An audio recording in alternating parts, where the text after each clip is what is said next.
Cara, a primeira coisa que eu queria saber, como nós somos uma escola de ensino médio, só ensino médio, eu queria saber onde é que tu concluiu teu ensino médio e se teu ensino médio foi bom, tu gostou, assim, cara, eu aprendi alguma coisa pra vida no ensino médio, ou tu é que nem o Peninha que disse que não aprendeu nada na escola e foi aprender tudo depois. Eu vou ter muito cuidado em responder isso, tá? Porque eu não quero que também passar a ideia errada. Eu tô ocupando espaços hoje onde eu me permito falar muito e falar muitas coisas que às vezes as pessoas ficam, será que isso é verdade? Será que não é? Polêmico, não é? Cara, eu sempre tive uma relação, cara, meio ambígua com a escola, assim, velho, saca?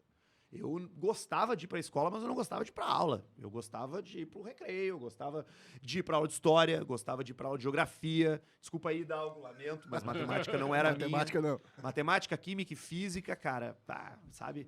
Mas, enfim, eu concluí meu ensino médio em Passo Fundo, cara. Eu sou de Porto Alegre, nasci e me criei aqui, estudei na zona norte de Porto Alegre, num colégio chamado Colégio Sinodal de Salvador, colégio bem pequenininho. E meu pai foi transferido para Passo Fundo e a gente foi para lá. E eu fiz o 3º ano do ensino médio lá, num colégio lá de Passo Fundo, perto da universidade. Que Passo Fundo é uma cidade bem universitária e tal. Então, eu, apesar de ter tirado muito da escola aqui em Porto Alegre, foi um colégio que eu estudei minha vida inteira. Eu comecei com 7 anos e saí de lá no 2º, né? Então eu era uma extensão quase da minha casa. Os funcionários eram meus amigos, os professores me conheciam desde pequeno, as faxineiras me conheciam desde muito pequeno também. Sempre fui e voltei a pé. Então, quando eu fui a Passo Fundo, foi uma coisa muito importante nesse meu desenvolvimento, porque foram amigos novos, foi uma escola nova, no último ano de todos, assim. Então, eu tirei muitas coisas da escola, talvez mais do aspecto convivência do que do aspecto pedagógico, né, propriamente dito, assim. É claro que todos os conceitos e as coisas importantes que a gente aprende nessa época, né, de ensino médio, assim, elas são evidentemente super valiosas. Mas, para mim, a parte mais valiosa foi a escola em si. Não necessariamente qual matéria ou qual coisa eu aprendi. Eu acho que eu aprendi companheirismo, eu acho que eu aprendi respeito. Eu, apesar de ter sido um cara da galera do fundão, assim, a vida toda, bullying era uma coisa que nunca achei muito legal, assim, os meus amigos. Então, aprendi que, apesar de a gente gostar de fazer piada, a gente tem que respeitar os sentimentos dos outros, né? Tem toda essa questão.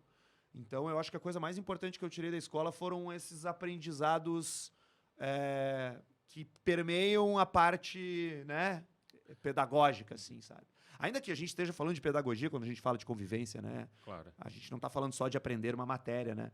Mas a escola, para mim, foi isso, cara. Foi uma grande diversão. Foi o lugar onde eu fiz meus grandes amigos, os meus sócios da MK, que a gente eventualmente vai falar aqui, são colegas de escola desde a 5ª série, meus, assim. Legal.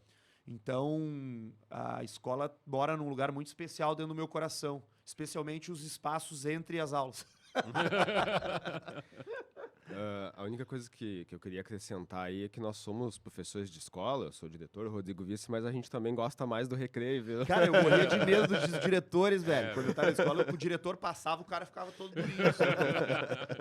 Tem uns diretores legais, assim, no meu colégio também. Agora, às vezes, eu acho que a gente consegue cativar os alunos, tanto que eles vêm num sábado de manhã, os alunos não tem nem mais na escola e vêm gravar com a gente aí, né? E o próprio AL Podcast nasceu dessa necessidade de a gente conversar mais, trocar ideia sobre cultura pop e educação em geral, que a gente não tinha tempo no decorrer dos dias, né? No decorrer dos períodos ali, no dia a dia. Só os 15 minutos do intervalo, né? Daí a gente acabava não conseguindo... Exatamente. Daí o podcast nasce na necessidade de, terminou o período ali no noturno, 10h30, a gente ficava até 11h30, meia-noite, trocando ideia com o smartphone ligado. Então a gente começou assim com o básico e hoje já estamos aí. Pois é, né? Porque é engraçado isso, né? Essa coisa de criar conteúdo, podcast, vídeo, seja o que for, ele faz com que a gente desague coisas que a gente gosta pessoalmente, né?